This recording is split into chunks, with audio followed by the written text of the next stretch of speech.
Tras una década de terror bárbaro, el imperio del brillante general Mario toma las riendas del poder, convirtiendo la milicia de voluntarios de Roma en la mayor fuerza de combate que el mundo haya conocido jamás. En este momento, una rebelión mortal se está gestando en el centro de la República. La sangrienta muerte de esclavos gladiadores es el deporte preferido de los espectadores. Para el primer siglo antes de Cristo, esto ya no es un juego, y explota una rebelión de los esclavos en contra de sus amos. Su líder es Espartaco, tal como nos lo recuerda la historia.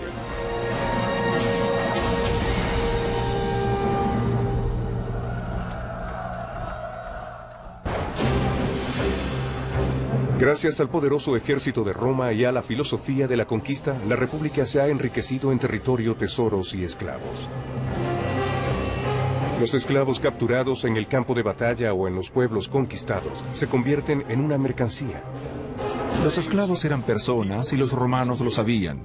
Sin embargo, actuaban como si no lo fueran, como si los esclavos fueran tan solo herramientas, con extremidades, brazos y voces. Entre los siglos III y I antes de Cristo, la República Romana se expande desde el centro y el sur de Italia, abarcando casi todo el Mediterráneo. De esta forma, se llenan los mercados de esclavos y los ávidos compradores seleccionan su mercancía. Si el 30% de la población de la península italiana fue esclavizada en el siglo I a.C., eso sería más o menos equivalente al número de esclavos que había en Sudamérica sobre una base per cápita, cuando probablemente el 35% de la población fue esclavizada en la década de 1850.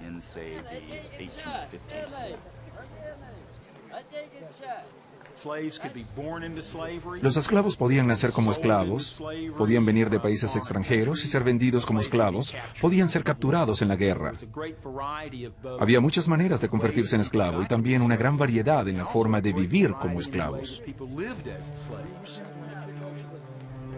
Columela, un terrateniente romano del siglo I, recomienda: mi primera advertencia es no nombrar administrador de la granja a una persona proveniente de la clase de los esclavos que hacen favores con su cuerpo. Más bien se debe seleccionar a un hombre que desde la infancia se haya endurecido con el trabajo del campo y cuya experiencia lo respalde.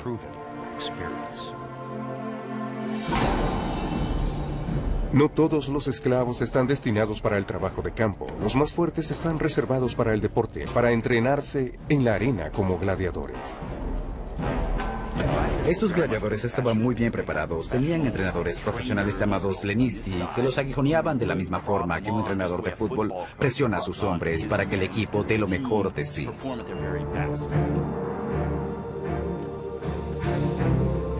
Se los alquilan a personas para hacer exhibiciones o son vendidos al encargado de organizar la exhibición. Tienden a ser considerados de esta manera como lo último, lo más bajo, personas cuyos cuerpos se encuentran a disposición de los demás. Los gladiadores podían ser los mejores luchadores profesionales en el entretenimiento más costoso de la época, o podían ser criminales convictos obligados a luchar. Al igual que los campeones de boxeo de hoy en día, se tenían que entrenar intensamente en un deporte muy peligroso, y debido a su alto costo, solo peleaban un par de veces al año. La mayoría de los nombres de los gladiadores será olvidada por la historia, pero la posteridad registrará las hazañas de dos de estos hombres, uno llamado Crixus y el otro Espartaco, un hombre nacido para ser líder. Espartaco era extranjero, no romano, pero había servido en el ejército romano. Y entonces ocurrió algo. No sabemos si desertó, que es lo que algunos dicen, o si fue expulsado. Algunas historias cuentan que se convirtió en un exitoso bandido de carreteras. Pero finalmente fue capturado y obligado por las autoridades a convertirse en gladiador romano. Si fue en contra de su voluntad es algo que no sabemos, pero con seguridad era algo que él odiaba. El biógrafo del siglo II, Plutarco. Espartaco no solo poseía un gran cuerpo y una gran fuerza de espíritu, sino que era más inteligente y más noble que su destino.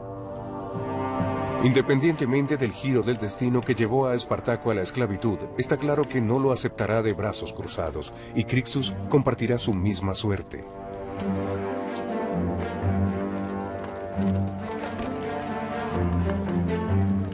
Pocos gladiadores viven para jubilarse. La mayoría tiene una muerte horrible y violenta, ya sea en una pequeña arena local o en un gran coliseo. A veces se le pide a la multitud deleitada con la violencia que está por venir que elija las armas. La gente estaba dispuesta a presenciar el espectáculo de otros seres humanos enfrentados en un combate mortal, como algo tremendamente emocionante para ellos. A finales de la República, los gladiadores se convertían en héroes y son capaces de alcanzar cierto estatus, algún grado de popularidad con las masas debido a sus habilidades como combatientes.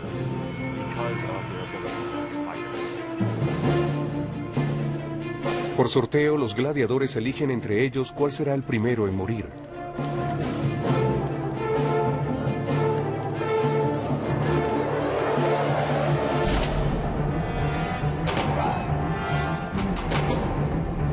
Para añadir sabor a la lucha, los gladiadores por lo general son puestos en condiciones desiguales en términos de armas y estilos de lucha. Sea cual sea el estilo de lucha, la armadura no es suficiente para proteger sus vidas. Se habían entrenado durante meses y años a fin de poder utilizar sus armas, para poder llegar tan cerca del oponente como para ver la saliva en su boca o captar el miedo en sus ojos. El olor de la sangre debe de haber sido abrumador. Esto emocionaba a la multitud.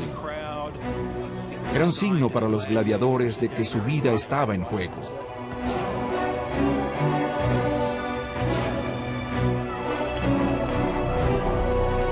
Es como una terrible danza de la muerte para el disfrute de la multitud.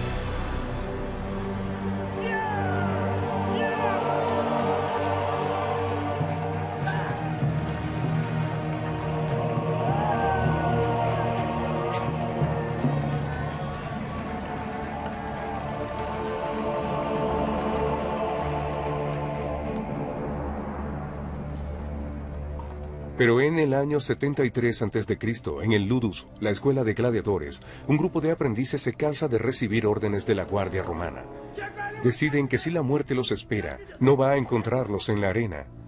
Maltratados y furiosos, conspiran arriesgando sus vidas y su formación para cambiar su destino.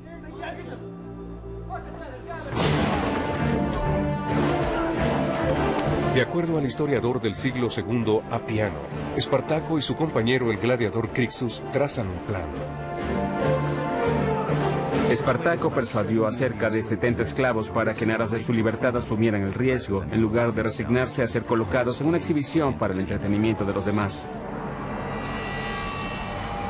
Espartaco se convirtió en un gran gladiador, pero creo que había un fuego que lo carcomía, producto del resentimiento por la pérdida de su libertad y los deseos de justicia, por lo que finalmente organizó a sus compañeros gladiadores esclavos a escapar en pos de su libertad.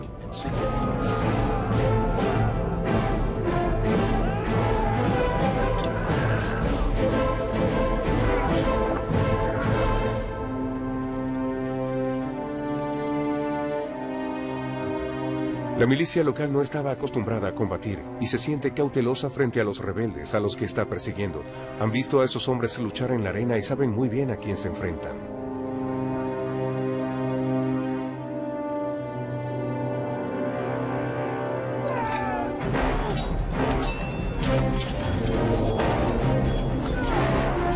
Plutarco, biógrafo del siglo II. Los gladiadores repelieron a los que venían de la ciudad de Capua y se apoderaron de muchas armas adecuadas para la guerra. Con satisfacción realizaron el intercambio y desecharon sus armas de gladiadores, a las que consideraban deshonrosas y bárbaras.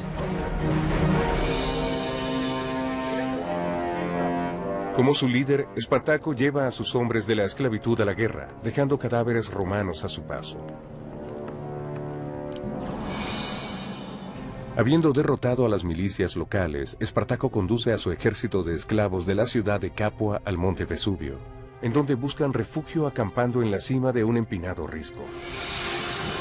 Espartaco, junto con su cómplice Crixus, han escapado del alcance de las autoridades romanas.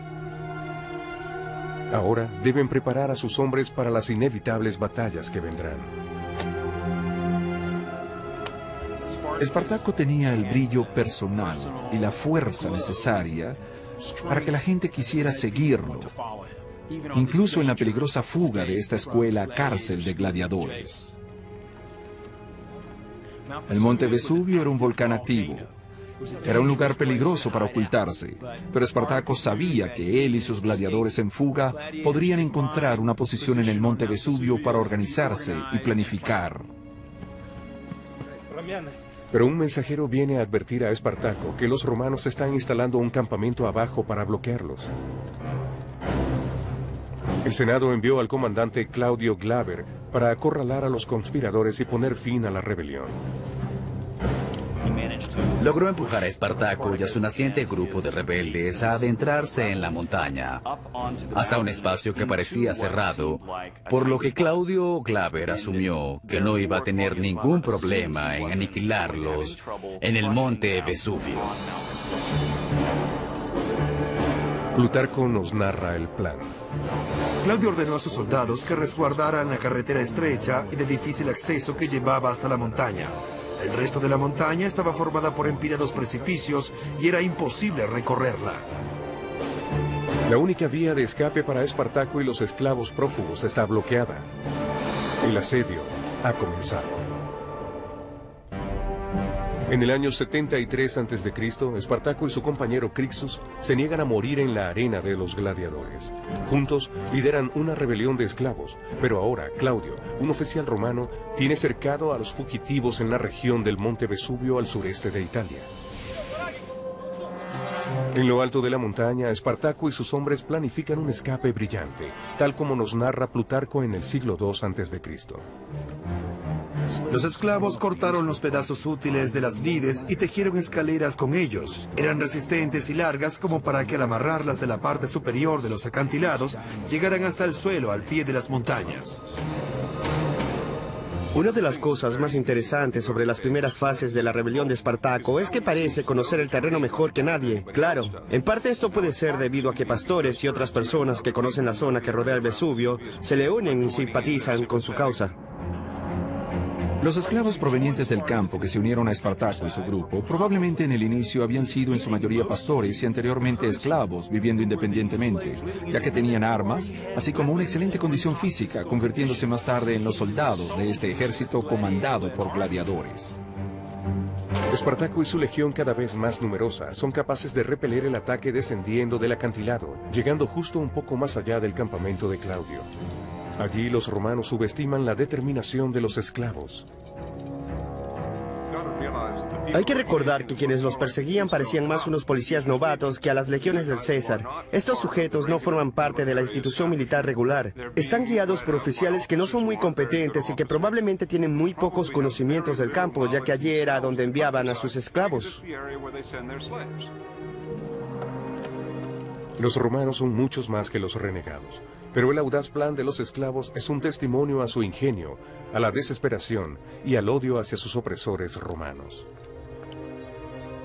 Y para mayor vergüenza del ejército romano, esos miles de soldados romanos y su comandante son derrotados por este pequeño grupo de gladiadores que los atacaron por la espalda, bajando desde el risco con sus escaleras tejidas con enredaderas.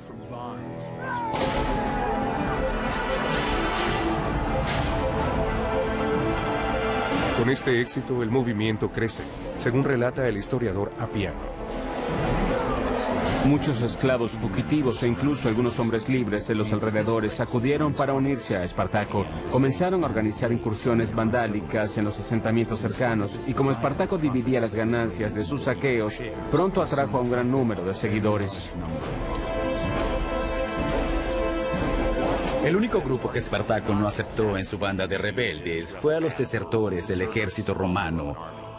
Lo que puede parecer extraño y sin embargo tiene perfecto sentido, ya que esas personas eran precisamente las que se habían acobardado.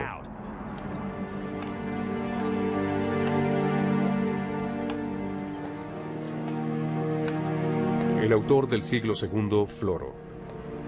La incorporación diaria de nuevos reclutas conformó un ejército regular. Construyeron vastos escudos con ramas cubiertas con pieles de animales y espadas y lanzas fundiendo y refundiendo sus cadenas de esclavos de las barracas. Lo que no pueden fabricar, Espartaco y sus hombres lo recuperan de los cadáveres. Algo asombroso acerca de la rebelión de Espartaco es que los esclavos que son entrenados como gladiadores muy rápidamente se reorganizan como soldados, lo cual no significa que luchan de la misma forma que el ejército romano. El propio Espartaco, dicen algunas fuentes, había sido un soldado. A lo largo del año 73 a.C., los rebeldes continúan hacia el sur, aumentando en número y dejando a los soldados romanos en la derrota.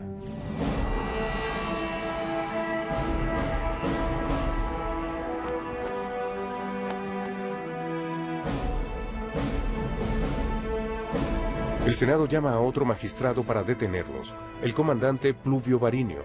Avesado jinete, Varinio trae con él a su mejor semental, así como el tradicional símbolo del poder romano llamado faces, un conjunto de varillas de madera en torno a un hacha.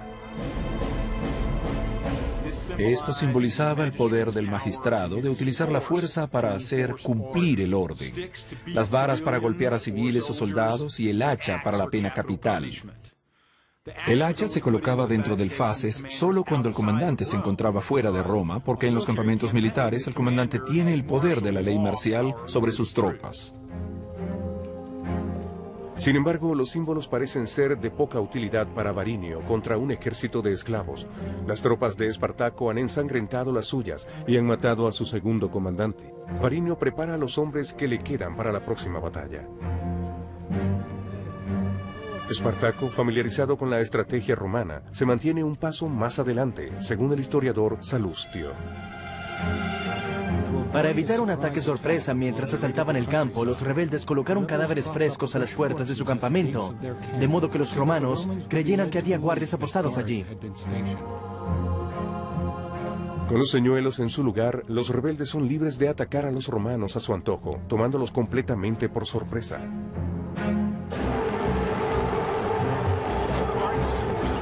La fuerza de Espartaco es realmente temible. El cuerpo de oficiales está perfectamente entrenado, realmente son rudos gladiadores experimentados. Y ellos quieren venganza. Este ejército quiere libertad, pero también quiere demostrar a sus amos romanos que son hombres, no solo herramientas.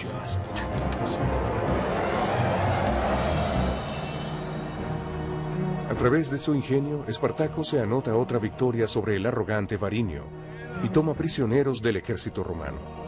El historiador Apiano del siglo II registra esta humillación a Roma. Los romanos aún no consideran que esta sea una guerra real, sino más bien como incursiones y vandalismo de bandidos. Sin embargo, esos bandidos lograron derrotar a los romanos. E incluso Espartaco capturó al caballo de Varinio, quitándoselo de entre las piernas. Así de cerca estuvo este comandante romano de ser tomado prisionero. La dulce victoria llega a su apogeo cuando Espartaco se roba el faces, el mayor símbolo del poder romano. Cuando Espartaco sorprende a Varinio en el campo de batalla y logra capturar no solo el caballo en donde estaba montado, sino también su faces, asesta un tremendo golpe a la credibilidad de Varinio, así como también al poder del Estado romano, simbolizado en las faces. Espartaco se convierte en una figura de fama y temor, teniendo bajo su mando a 70.000 rebeldes, pero crece la tensión entre el popular esclavo, general del ejército, y su amigo Crixus.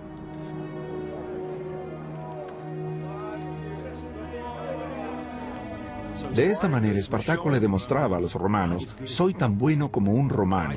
Yo, Espartaco, luché en el ejército romano, tuve la misma comprensión de lo que es la libertad, tuve el mismo entendimiento del valor de la vida y la muerte de cada hombre, esclavo o libre. Pero a Crixus lo consume su deseo de venganza. Trata a los soldados romanos capturados sin ninguna misericordia, tal como lo describe Orocio, historiador del siglo V. Organizaron juegos de gladiadores con los prisioneros que habían capturado. Aquellos que antes habían sido el espectáculo, ahora eran los espectadores. Con el éxito obtenido, los esclavos se hicieron cada vez más violentos. Crixus los espoleaba mientras Espartaco pedía orden. Su unidad comenzaba a tambalearse.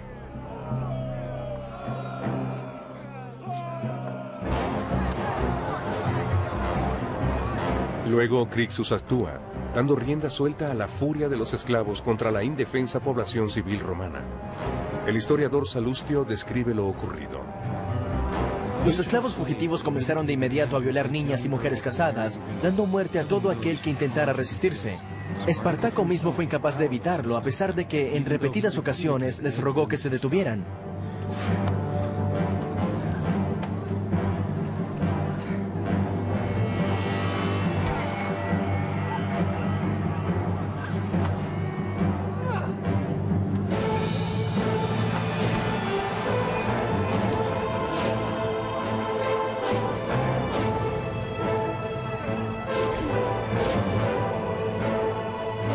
Hasta ahora los esclavos se habían unido contra Roma.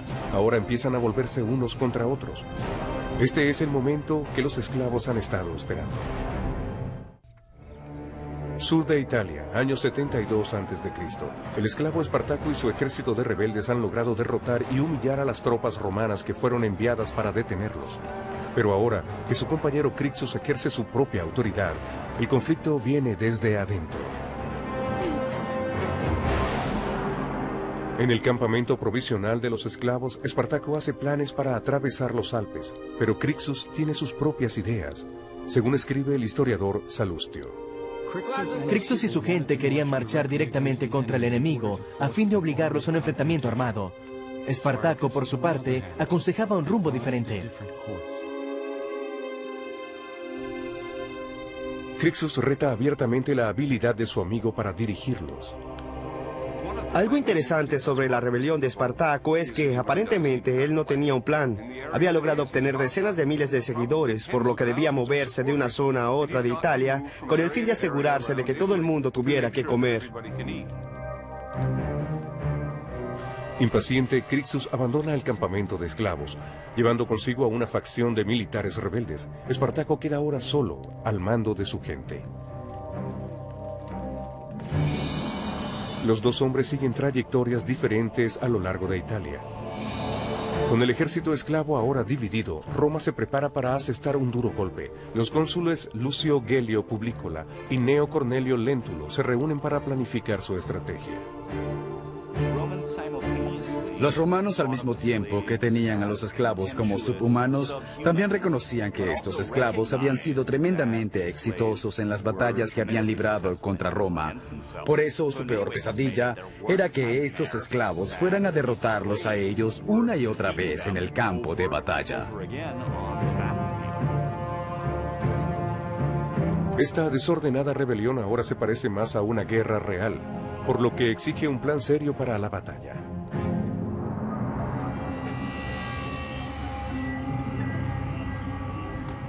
En cada aldea a la que Espartaco llega, podría estarlo esperando una trampa o una emboscada, o a veces, según Salustio, un amigo.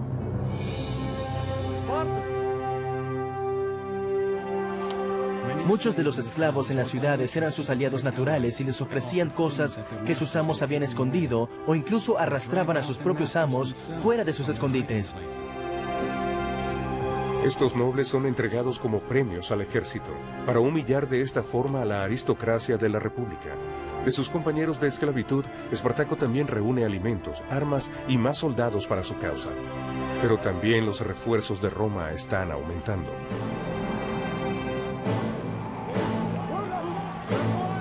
En el monte Gargano, en la costa este de Italia, Crixus y sus hombres son perseguidos por las tropas del comandante romano Gelio. El escritor Plutarco registra este hecho. Gelio atacó por sorpresa a las fuerzas de Crixus, que debido a su arrogancia se había separado de Espartaco. El historiador Apiano. Crixus estaba al mando de 30.000 hombres, 2/3 perecieron, entre ellos el propio Crixus.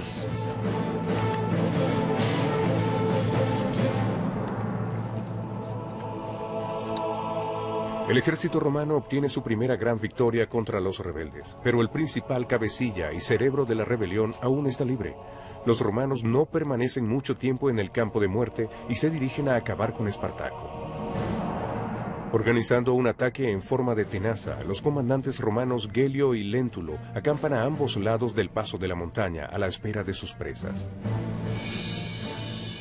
Pero su sencilla estrategia no les prepara para un ejército de esclavos desesperados. Algo importante de la rebelión de Espartaco es que estalló en un momento en que los mejores ejércitos romanos no se encontraban en Italia.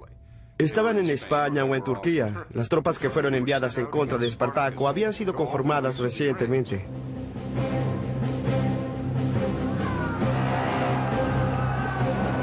El historiador Apiano.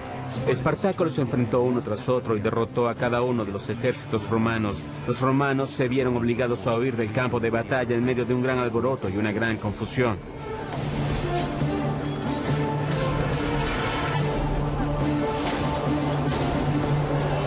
Los oficiales romanos enfrentaban un extraordinario desafío militar y las tropas romanas, al no haber sido entrenadas profesionalmente, simplemente no estaban a la altura del reto que se les presentaba. De nuevo, Espartaco ha cobrado una victoria más sobre el ejército romano. Pero esta vez la victoria no es suficiente. Espartaco exige venganza de sangre por la muerte de Crixus y sacrifica a 300 prisioneros romanos. Así, Espartaco comienza a convertirse en una figura en contra del status quo, celebrando su triunfo sobre los magistrados romanos, ejecutando a los prisioneros romanos, destruyendo la propiedad de los ricos en el campo, ofreciendo una verdadera alternativa al régimen actual. De allí es de donde Espartaco obtiene su fuerza. Con esta victoria, el ejército de Espartaco tiene la oportunidad de escapar de Italia y ser libre. En cambio, los hombres optan por permanecer en el imperio al que tanto desprecian. No es del todo claro por qué las fuerzas de Espartaco se regresan desde el norte de Italia. Habían tenido éxito al punto de sentirse embriagados de victoria. Querían seguir y, lejos de querer irse, regresar a sus casas, retomar el tipo de vida que tenían antes de su cautiverio, querían seguir luchando. Se dirigen camino al sur, a la ciudad de Turios, en donde levantaron una base de operaciones. En el tercer año de la rebelión de esclavos, Roma se siente desamparada. El Senado llama a Marco Licinio Craso, un rico noble que ama la gloria casi tanto como ama el dinero.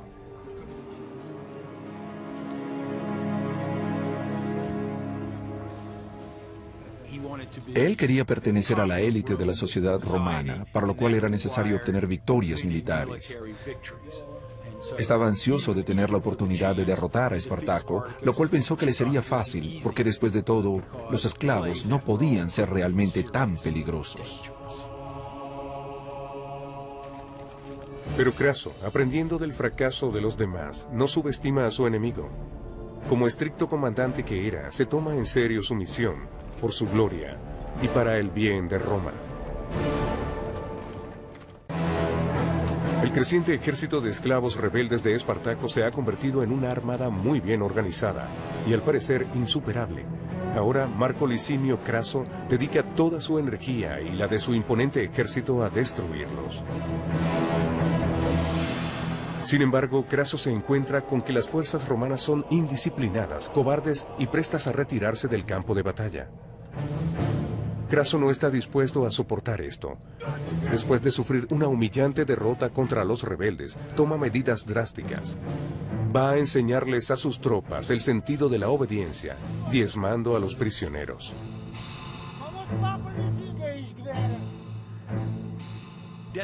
Diezmar a los prisioneros era un castigo terrible porque los hombres eran escogidos arbitrariamente, 1 de cada 10 hombres. Tal vez uno no había huido, tal vez el resto de la unidad había huido y uno se había quedado a luchar. Pero si no había testigos, podía ser seleccionado como el 10º hombre. Los prisioneros se paraban en fila absolutamente aterrorizados, pensando que tal vez iban a ser la persona escogida. Luego esa muerte va a ser espantosa porque los amigos van a tener que golpearle hasta morir con palos y porras. No va a ser de una forma rápida y fácil ni será una muerte honorable. No le van a dar una puñalada ni le van a permitir suicidarse. Con este castigo, Craso hace que sus tropas le teman más que a su enemigo Espartaco.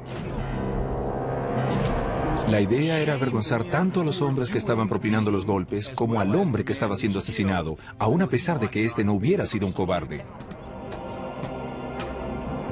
En nombre de la disciplina, 4.000 hombres encuentran así una muerte agonizante. Pero la brutalidad ejerce su efecto. Craso se anota una victoria en el siguiente enfrentamiento contra el ejército rebelde.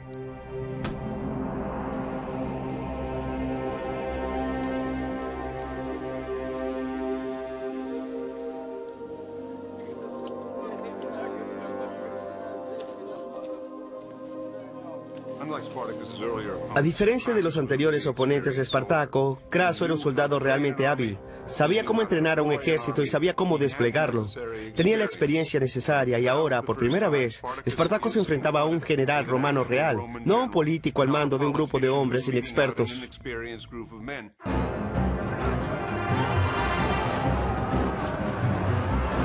Las tropas se enfrentan. Un ejército romano capaz y muy bien entrenado contra una banda de rebeldes violentos y desesperados. Con Craso en el combate, la balanza comienza a inclinarse en contra de Espartaco.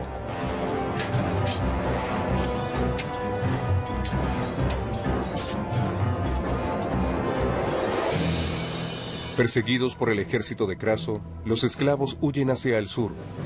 Pero Espartaco ya tiene en mente su próximo movimiento. Los piratas controlan las aguas que rodean a Italia. Al igual que Espartaco, viven desafiando la ley romana y cualquier otra ley. Responden solo al oro y trafican con esclavos. Espartaco envía a sus mensajeros para negociar con ellos. Espartaco lo ha intentado todo para poner a salvo a sus hombres fuera de Italia. Por último, en medio de su desesperación, hizo un pacto con el diablo, con los piratas cilicianos. Cilicia es parte de lo que hoy es Turquía. Estos piratas eran famosos porque atacaban las naves, pero también eran conocidos como los más grandes esclavistas en el Mediterráneo. Los piratas cilicianos habían acumulado grandes cantidades de dinero a través de la captura y venta de esclavos. Espartaco hizo entonces el trato con los piratas cilicianos para que llevaran sus buques a Italia y evacuaran a sus hombres. Pero había el peligro real de que los cilicianos vendieran a sus hombres y los convirtieran de nuevo en esclavos.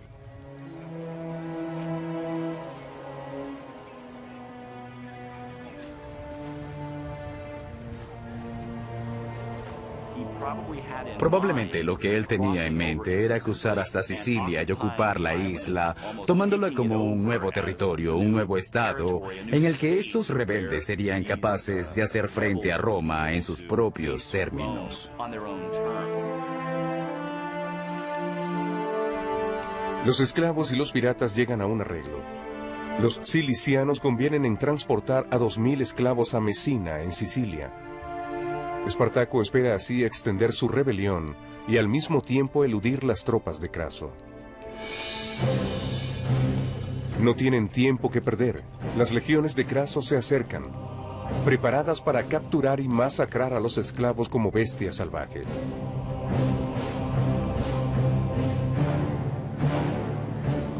Delante de los romanos, Espartaco y su horda llegan a la punta de Italia, pero los buques no están allí.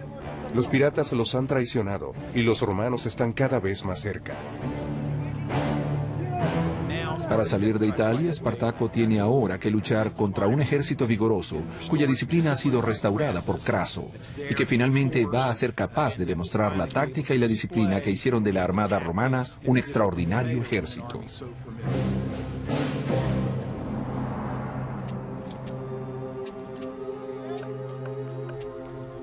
Craso actúa inteligentemente, conoce la fuerza de las tropas de Espartaco. También sabe que el tiempo está de su lado. Va a hacer que los rebeldes mueran de hambre encerrándolos con un muro, tal como escribe Plutarco. Craso realizó este colosal y difícil trabajo en un tiempo mucho más corto de lo esperado.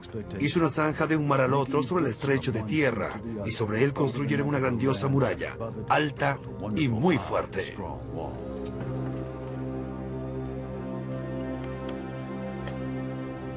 Craso es un moderno general romano que, entre otras cosas, sabía utilizar las fortificaciones, y eso es lo que vemos que hace con Espartaco.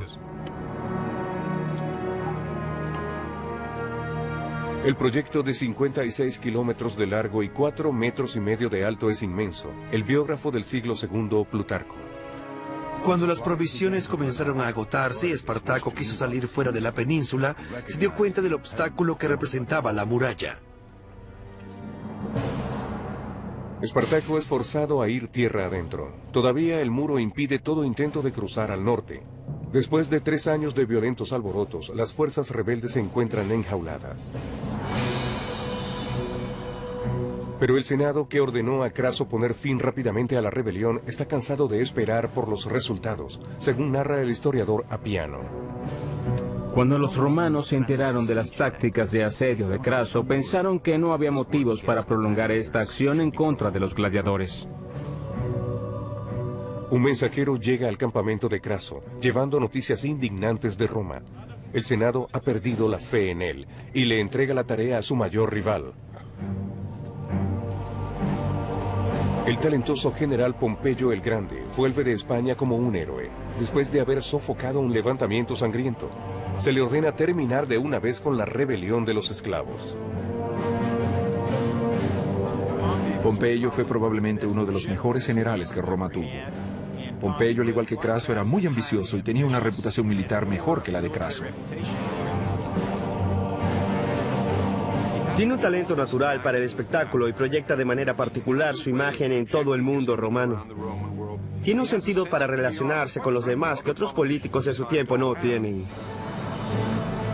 Pompeyo ahora es libre para derrotar a Espartaco y robarle a Craso la gloria. Eso si Craso no logra vencerlo primero. Son dos perros detrás del mismo zorro. Año 71 a.C. Abandonados por los piratas al sur de Italia, los sobrevivientes de la rebelión de esclavos de Espartaco se encuentran atrapados en el recinto amurallado levantado por las tropas del general Craso. Y ahora llega el gran general Pompeyo, una nueva amenaza para el honor de Craso y para la vida de Espartaco. Espartaco está en movimiento de nuevo. Luego de haber roto el cerco que tan cuidadosamente había construido Craso, Apiano relata su huida.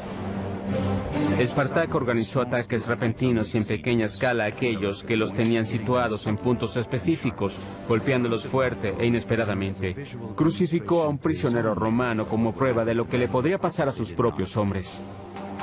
A medida que los rebeldes avanzan sigilosamente por el campo, Espartaco y su ejército se dan cuenta de que el peligro se ha duplicado, cuando se enteran de que Pompeyo también viene tras ellos. Pompeyo había desarrollado una reputación como hombre capaz de ponerle cierre a las cosas. Él se aparece al final de un recorrido largo, agotador y difícil, y se alza con la gloria de haberle dado el fin. A medida que Pompeyo se acerca, Craso se vuelve cada vez más frenético en su afán de aplastar la rebelión antes de que él llegue. Espartaco, rodeado ante un próximo ataque, envía un mensajero a Craso y le ofrece una tregua. Espartaco sigue confiado, a la espera de la respuesta de Craso. Está seguro de que los romanos están dispuestos a escuchar, sin embargo los rebeldes mantienen sus espadas afiladas. Espartaco intenta negociar con los líderes romanos porque él se ve a sí mismo como un hombre libre. Así había comenzado su vida y por ello Espartaco dirigió sus tropas como a un ejército romano, como si su honor fuera el mismo que el de sus adversarios romanos. Pero cuando su mensajero regresa, queda claro que los romanos no ven a Espartaco de esa manera. Es un esclavo y un enemigo. Con el fracaso de las negociaciones, el día que Espartaco ha temido ya ha llegado. Incluso si derrota a Craso en la batalla, Pompeyo lo seguirá justo detrás. Espartaco no puede retirarse, no puede rendirse. El biógrafo del siglo II, Plutarco. Espartaco reconoció que esta vez estaba amenazado y organizó a su ejército en formación de batalla. Cuando le trajeron su caballo, Espartaco desenvainó su espada y mató al animal. Afirmó que de ganar la batalla no necesitaría un caballo, ya que habría miles de caballos a su disposición. En caso de perder la batalla, tampoco iba a necesitar un caballo. Es decir, se había desmontado, se había sumado a los soldados de su tropa que marchaban a pie y había llegado allí para luchar hasta el final. Craso y su ejército se encuentran con Espartaco en Brindisi, en el talón de Italia.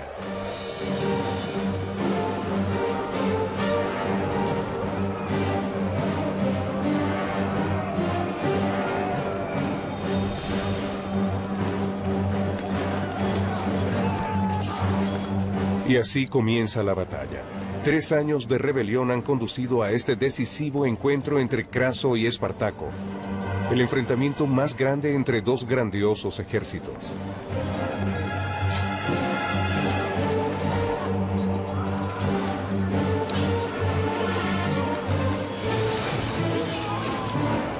Una fuente informa que fue herido en la pierna y que estaba tan incapacitado que tuvo que ponerse de rodillas, pero se negó a dejar de luchar.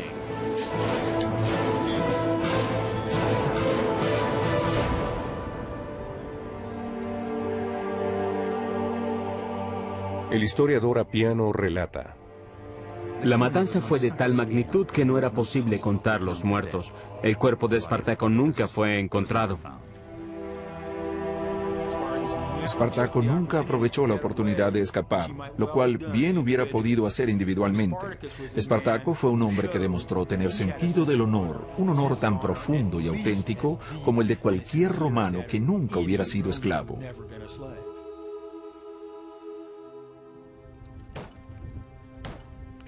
Craso persigue a los sobrevivientes, matando a todos los que encuentra, con excepción de 6.000 hombres, a quienes captura y crucifica a lo largo de la carretera principal a Roma. Fueron crucificados y puestos uno por uno a una distancia aproximada de 10 metros, unos de otros, a lo largo de un trecho de 200 kilómetros. Es posible imaginar el hedor y la desagradable vista para cualquiera que hubiera tenido que viajar por esa carretera. Para un romano, este hedor habría sido el olor de los esclavos muertos. Era satisfactorio ver a estas personas a pesar de su repugnante estado. Para un esclavo, esto era un mensaje, esto era lo que les esperaba si se rebelaban contra el poder de Roma.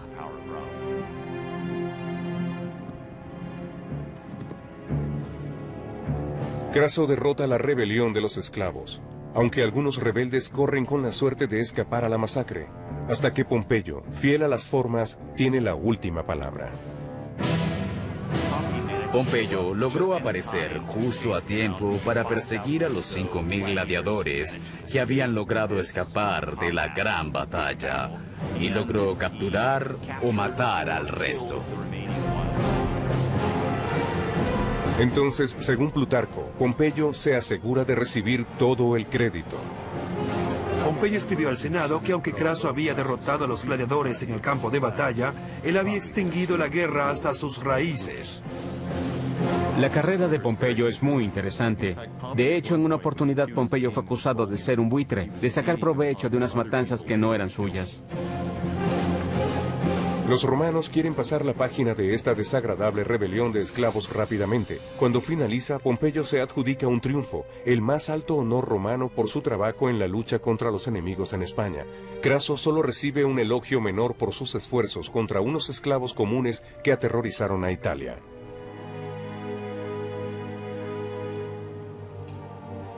Aunque el final de Espartaco, en el año 71 a.C., marca el final de las rebeliones de esclavos en Roma, la esclavitud sigue fortaleciendo la economía de un imperio en apogeo. Sin embargo, las lecciones de la revuelta no se quedan en los romanos.